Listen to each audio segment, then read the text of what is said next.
Hello everyone, this is Jessica Kreisler, Strategic Account Manager for Softmart, and this is your IT 2-minute warning. And this week, I'm not talking about product releases, and I'm not talking about hardware epidemics or anything of that nature. I'm talking about discounting, and you guys, if I told you to bet on who it's coming out of, I'm guessing you would all lose, because this week, it's coming out of Microsoft.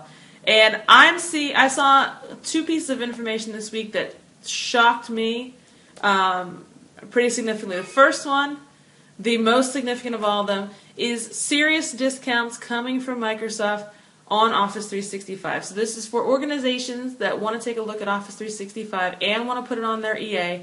We're seeing the biggest discounts I've ever seen come out of Microsoft on Office 365. So if you've thought about it, you like the idea of at least taking a part of your business and putting it up to the cloud.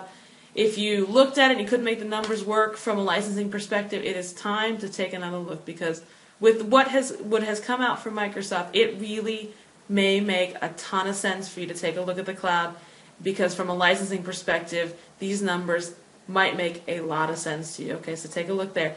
The other announcement came on the server side of the house. So Microsoft has now empowered folks like myself to be able to help you go back to the archives a little bit and step up licenses for SQL Server and for Windows Server. The reason that this is significant is because of some of the retirements in those two product lines.